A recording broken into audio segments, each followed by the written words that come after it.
성경 말씀에 보시면 18절에 이렇게 말씀해요. 하나님의 영광이 성전 문지방을 떠나가셨다. 그렇게 말씀해요. 하나님의 영광이 성전 문지방을 떠나셨다. 어디로 가셨느냐? 그룹들 위에 올라가셨다. 그렇게 말씀하죠. 그리고 19절 말씀을 보시면 그룹들이 성전을 떠났다. 그렇게 말씀해요. 그러니까 결론적으로 말씀드리면 하나님의 영광이 이스라엘 백성 공동체와 하나님께서 거하시는 성전을 떠나셨다는 거예요. 여러분 별로 충격이 안 되는가 봐요. 하나님의 영광이 이스라엘 백성 공동체와 하나님이 원래 머물러 계시는 성전을 떠나셨다는 거예요. 그렇게 지금 말씀하고 있습니다. 왜 하나님께서 이스라엘 백성들과 성전을 떠나셨느냐 하면 이스라엘 백성들이 죄를 너무 많이 범했기 때문이에요. 그 가운데서도 하나님이 가장 싫어하시는 우상 숭배의 죄를 범하였습니다. 은혜는 하나님께 받고 섬김은 우상들에게 감당한 거예요. 우리 하나님께서 제일 싫어하시는 죄가 우상 숭배입니다. 하나님을 섬기지 아니하고 다른 신을 섬기는 것. 쉽게 말씀드리면 여러분이 결혼하고 딴 남자, 딴 여자를 사랑하는 거예요. 여러분 무슨 얘기를 해도 충격이 안 되네요.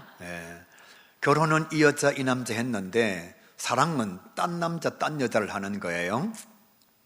지금 이스라엘 백성들이 그런 죄를 범하고 있습니다. 은혜는 하나님께 받고 경배하고 섬기는 모습은 우상들에게 감당했다는 거지요. 그래서 하나님께서 진노하셨습니다. 벌을 내리시기로 작정을 하신 거예요. 그 하나님의 계획 가운데서 제일 먼저 하신 일이 무엇인가 하면 이스라엘 백성들의 공동체를 떠나신 겁니다. 하나님께서 머물러 계셔야 할 성전을 떠나신 거예요. 제가 성경 말씀을 보면서 또 이스라엘 역사를 참 많이 연구하고 공부하면서 마음속에 안타깝게 생각하는 게 참 많아요. 이스라엘 백성들을 보면 얼마나 어리석은지 모르겠어요. 하나님께서 은혜를 왕창 부어주십니다. 그러면 잘 먹고 잘 살아요. 하나님의 은혜로 잘 먹고 잘 살면 하나님을 더 잘 섬겨야 되잖아요. 그래야 하나님의 더 큰 은혜와 축복을 받지요. 그런데 희한하게도 잘 먹고 잘 살면 죄를 범해요. 이스라엘 백성들이 하나님의 말씀을 떠나고 죄를 범합니다. 죄를 범하면 하나님께서 보내신 선지자나 예언자들이 선포를 해요. 이렇게 살면 하나님께서 혼내실 거라고. 그런데 정말 안타깝고 답답한 것은 하나님의 사람들이 하나님의 말씀을 전하면 안 들어요. 이스라엘 백성들이 콧등으로도 듣지 않습니다. 들은 척도 하지 않아요. 그러면 이제 하나님께서 진노하셔서 심판을 하시죠. 하나님의 심판과 벌이 임하게 되면 이스라엘 백성들에게 고난이 찾아옵니다. 전쟁이 일어나고 식민지가 되고 정말로 어려움에 빠져들게 돼요. 그러면 이제 그 자리에서 이스라엘 백성들이 뭐 하느냐? 또 하나님을 찾습니다. 단식하며 절규하며 회개하며 막 기도를 해요. 그러면 하나님께서 자기 백성이니까 다시 축복해 주셔서 고난에서 해방되게 해주시고 식민지에서 노임받게 해주십니다. 이런 삶의 과정을 한번 경험했으면 이제 하나님의 은혜로 잘 먹고 잘 살면 어떻게 해야 되죠? 제가 얘기 다 해드렸는데 어떻게 해야 되죠?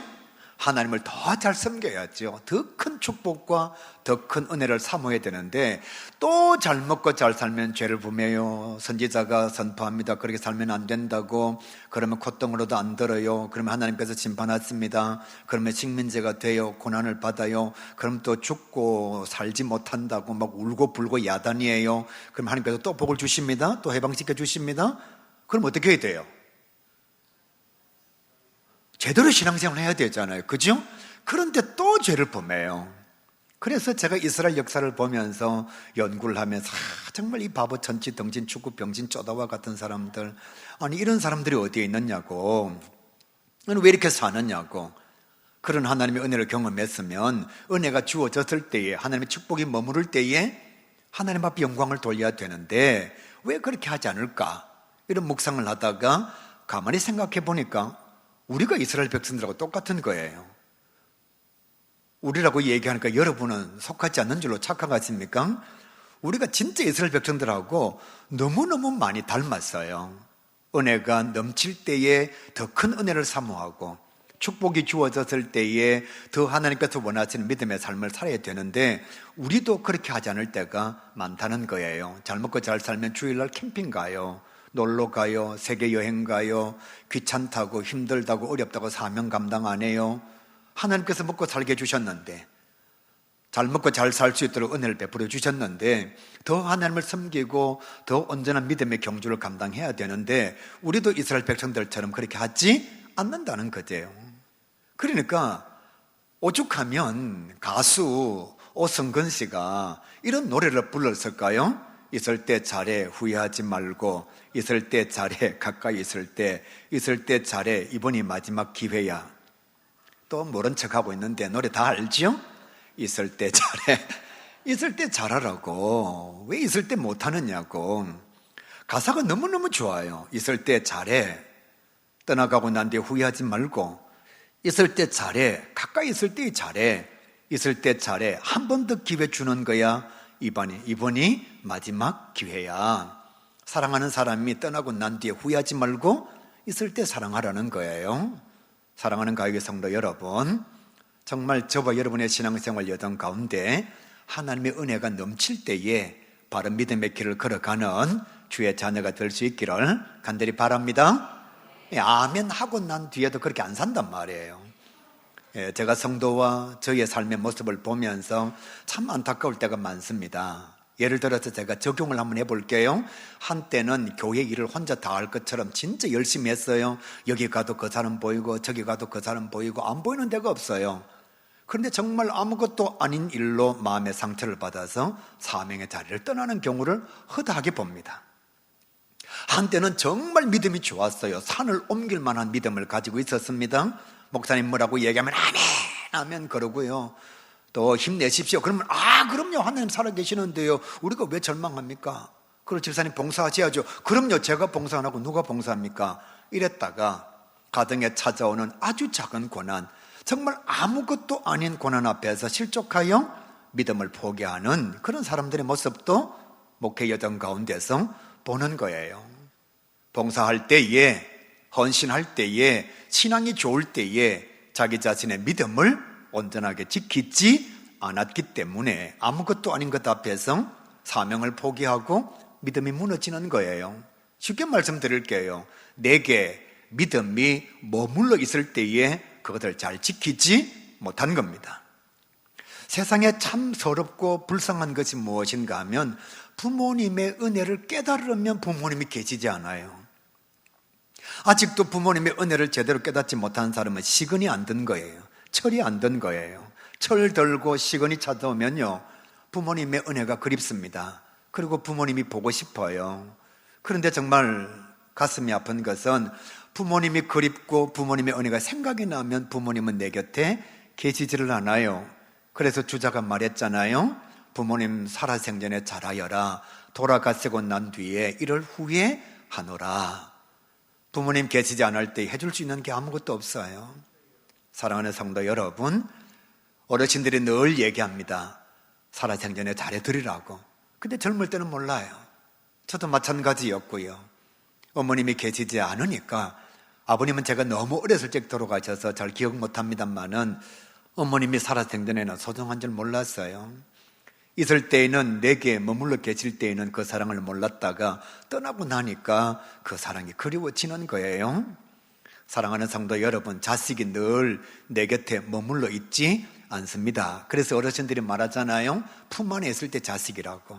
그런데 돈 번다고, 미안합니다, 가슴이 아프겠지만 잘 먹고 잘 살기 위해서, 출세하기 위해서 자녀에게 사랑을 주지 않은 거예요. 내 품 안에 있을 때 사랑을 주지 못한 겁니다.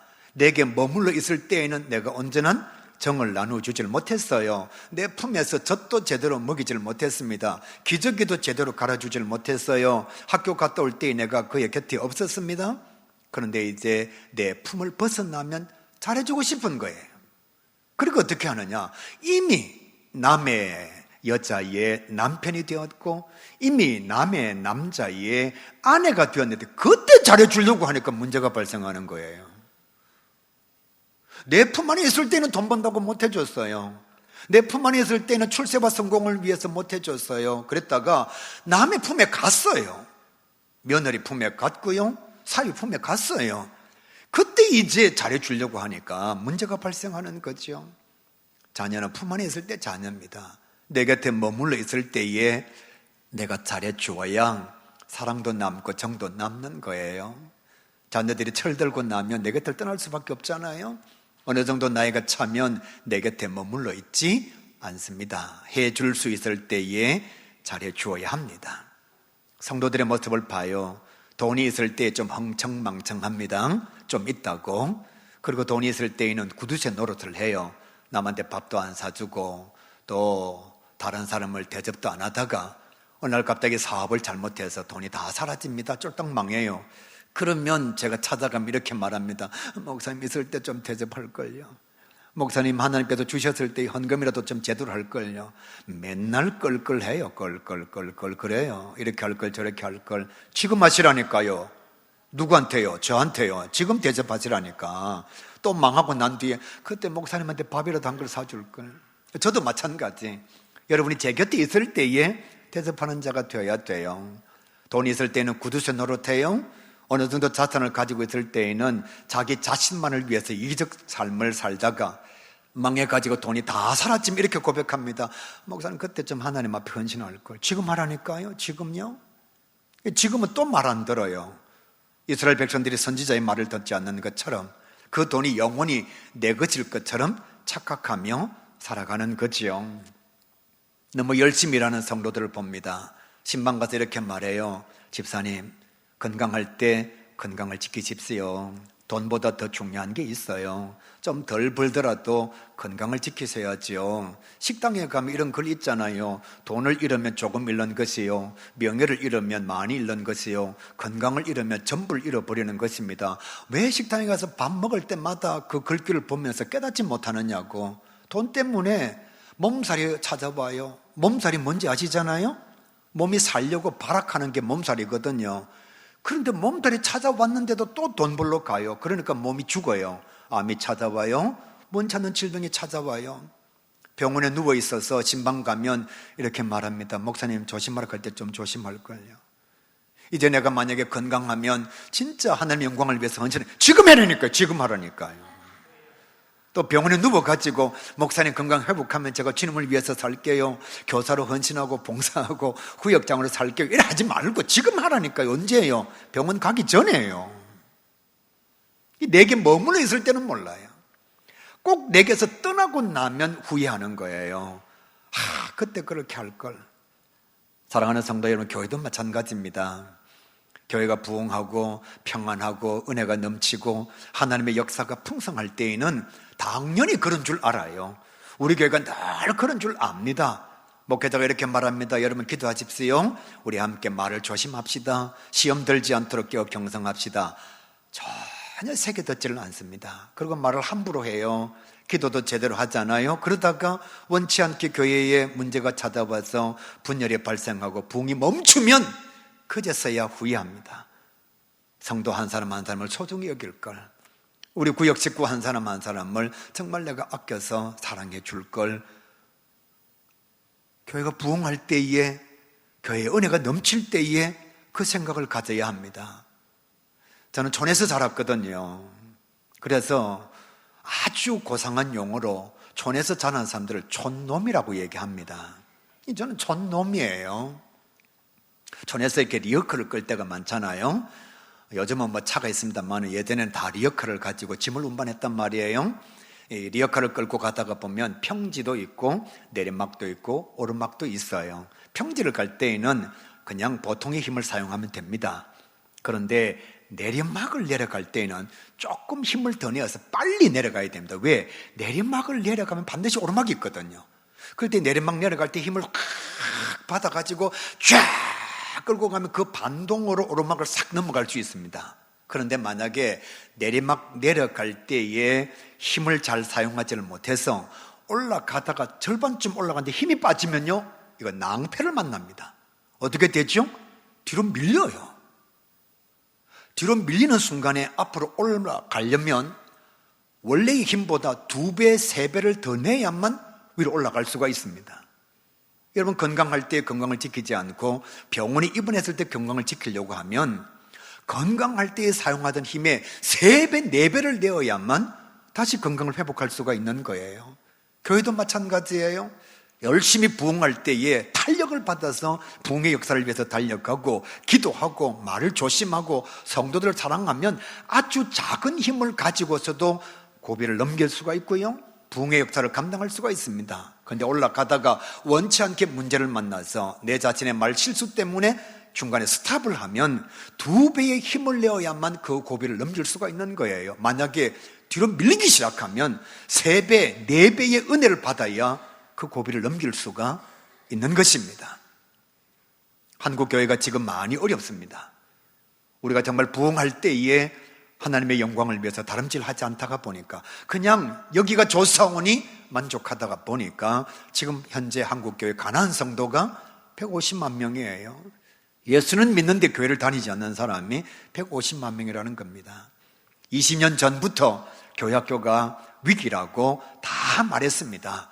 그런데 안타까운 것은 위기라고 말하는 사람은 많았는데 그 위기를 돌파하기 위해서 실질적으로 무엇을 한 교회나 무엇을 한 사람들이 그렇게 많지 않다는 거예요. 그러다가 보니까 코로나19 찾아왔습니다. 코로나19의 직격탄을 맞으니까 진짜 교회학교가 어려워졌어요. 또 출산 절벽이 찾아왔습니다. 교회학교가 더 어려워졌습니다. 이 사실을 깨닫고 그나마 그래도 무엇을 하는 교회는 괜찮습니다. 아직도 이 위기를 깨닫지 못하고 아무것도 하지 않는 교회는 정말 큰 위기가 찾아오면 그대로 주저앉는 거예요. 불씨가 남아있을 때에 불을 다시 피워야 합니다. 씨앗이 남겨져 있을 때에 그 씨앗을 심어야 합니다. 거루터기가 남겨져 있을 때에 무엇을 감당해야만 열매를 거둘 수가 있는 거예요. 사람이 살아있을 때에 숨이라도 붙어있을 때에 인공호흡도 하고 또 심폐소생술도 하고 아니면 수술도 하고 약도 먹이고 지극정성을 다해야 그 사람의 작은 불씨를 통해서 다시 살아날 수가 있잖아요. 그런데 죽고 난 뒤에는 돈 수천만 원을 가지고 와도 백약이 무효입니다. 사후 약방문이라 그렇게 말할 수가 있어요. 다 사라지고 난 뒤에 불씨마저도 꺼지고 난 뒤에 인공호흡하면 뭐 하지요? 심폐소생술을 하면 무슨 의미가 있죠? 아무런 가치가 없는 겁니다. 교회학교가 그래도 아직 숨쉬고 있을 때에, 그래도 교회학교 안에 아직 거루터기가 있을 때에, 씨앗이 남겨져 있을 때에 선교헌금을 사용해야 되는 거예요. 목적헌금 아무리 많이 있으면 뭐 하죠? 교회학교가 없어지고 난 뒤에 돈이 수억이 쌓여져 있어도 그것은 가치가 없는 거예요. 사랑하는 성도 여러분, 교회학교를 살리기 위해서 우리가 무엇을 해야 합니다. 위기라고 말하는 것이 아니라, 목사님만 그것을 감당하는 것이 아니라 모든 성도들이 할 수 있는 그 무엇을 감당해야 되는 거예요. 지금도 위기라고 말하면서 아무것도 하지 않으면 여러분의 손주는요 100명 중에 1명이 예수 믿을 때 신앙생활을 하게 됩니다. 그 1명이 누구냐? 여러분의 손주라는 거예요. 우리는 청소년의 시기와 청년의 시기를 100명 중에 20명에서 25명이 예수 믿을 때 신앙생활을 했습니다. 그럼에도 불구하고 직장에 가거나 학교 가면 신앙생활을 하기 어려웠습니다. 왜? 안 믿는 사람이 더 많으니까. 근데 교회 학교 위기 앞에서 우리가 아무것도 하지 않으면 저와 여러분의 손주는요 100명 중에 1명 예수 믿을 때에 예수 믿는 자녀가 된다는 거예요. 그래서 지금 우리가 무엇을 해야 됩니다. 내게 아이들이 머물러 있을 때에 교회 학교, 교회 안에 어린 심령들이 그래도 한두 명이라도 예배를 드리고 있을 때에 그 불씨를 교회가 선용해서 믿음의 교회를 온전하게 키워가야 되는 거예요. 다윗이 간통을 했습니다. 저와 여러분도 하지 않는 죄를 범했어요. 거기서 끝난 것이 아니라 살인까지 했습니다. 그런데 그 와중에 생명이 태어났어요. 그때 하나님께서 선지자를 통하여 다윗에게 이렇게 말합니다. 너희 아들 죽을 거다. 내가 너의 아이를 데려갈 거다. 여러분, 사람의 말이 아니고 하나님의 말입니다. 하나님께서 다윗에게 말씀하셨어요. 이 아들 죽을 거다. 그런데 여러분, 하나님의 음성을 들으면서도 다윗은 아이의 생명이 있을 때는 포기하지 않습니다. 금식하며 죄를 뒤집어 서면서 하나님 앞에 간절히 기도합니다. 용서해 달라고, 살려 달라고. 왜요? 아이가 아직까지 살아있으니까. 그렇게 간절하게 기도했음에도 불구하고 하나님께서 그 아이를 데려가셨습니다. 그러니까 언제 그랬느냐는 듯이 나와서 음식을 먹고 옷을 입고 왕으로서의 사명을 감당했어요. 백성들이 깜짝 놀라서 왕에게 묻습니다. 아니, 왕이 어떻게 음식을 먹습니까? 그럴 때 왕이 이렇게 얘기합니다. 아이가 살아있을 때는 희망이 있지 않느냐고. 이제 아이가 죽었는데 기도해봤자 무슨 의미가 있느냐고. 여러분, 기도도 가능성이 있을 때 하는 거예요. 하나님 앞에 용서를 구하는 것도 가능성이 있을 때 하는 거예요. 이미 아이가 죽었는데 무슨 용서를 구하고, 아이가 죽었는데 무슨 살려달라고 기도를 하지요? 교회 학교가 살아있을 때 기도해야 되는 거예요. 다음 세대가 숨을 쉬고 있을 때에 인공호흡이라도 해야 되는 거예요. 우리 가약교회 안에 아이들이 머물러 있을 때에 무엇인가 우리가 감당한 하나님의 사람들이 되어야 합니다. 오늘 성경 말씀은 딱 하나를 말씀합니다. 이스라엘 백성들이 하나님의 은혜를 우상 숭배로 저버렸을 때에 하나님께서 그들 곁에서 떠나셨다. 다르게 말씀드리면 하나님의 영광이 이스라엘 백성들에게 머물러 있을 때에 그들이 감당해야 될 사명을 감당하고 하나님께서 원하시는 바를 이루어가는 자가 되어야 합니다. 다음 주일은 어버이 주일이에요. 사랑하는 가교회 성도 여러분, 그리움이 찾아올 때에 그냥 그리워하십시오. 보고 싶고 생각날 때에 보고 싶어 하십시오. 시간이 조금 더 지나고 나면 그리움도 찾아오지 않습니다. 시간이 조금 더 지나가고 나면 생각조차 나지 않을 수도 있습니다. 그리워하십시오. 예배 드리다가 부모님이 생각나거든 보고 싶어 하십시오. 그래도 아직 우리의 가슴 속에 그리움이 남겨져 있다는 것은, 보고 싶은 마음이 든다는 것은 아직 나는 축복의 삶을 누리고 있는 거예요. 그 사랑이 아직까지 내 속에 살아있는 것입니다. 사랑하는 가요교회 성도 여러분, 생명이 있을 때에 사랑하십시오. 언젠가는 이 생명도 사라질 것입니다. 세상의 모든 것은 다 없어집니다. 없어지고 난 뒤에 누군가의 생명이 없어지거나 내 자신의 생명이 없어지고 난 뒤에 후회하는 인생이 아니라 생명 있을 때 하십시오. 이것도 내게 잠깐 머물러 있는 것이거든요. 자녀에게 잘못한 게 있으면 살아있을 때 용서를 구하십시오. 혹여라도 누군가의 마음에 상처를 준 게 있으면 숨쉬고 있을 때 용서를 구하십시오. 내가 세상을 떠나거나 그가 내 곁을 떠나고 나면 해결할 수 있는 길이 없습니다.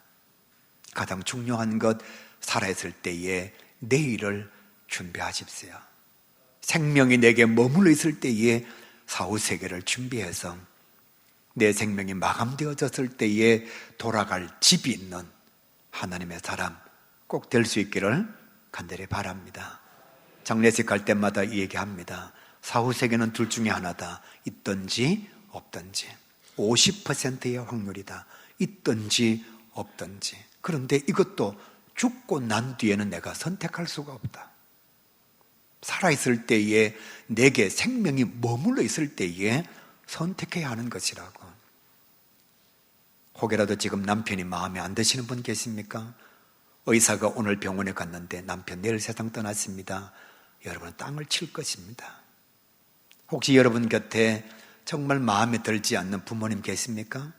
그 부모님 내 곁을 떠나고 나면 반드시 후회할 시간이 찾아옵니다. 정말 살기 싫어요?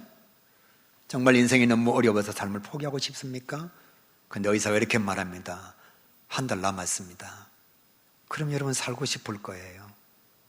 지금 생명이 내게 머물러 있을 때에 자기의 생명을 사랑하는 자가 꼭 될 수 있기를 우리 주님의 이름으로 간절히 축복합니다.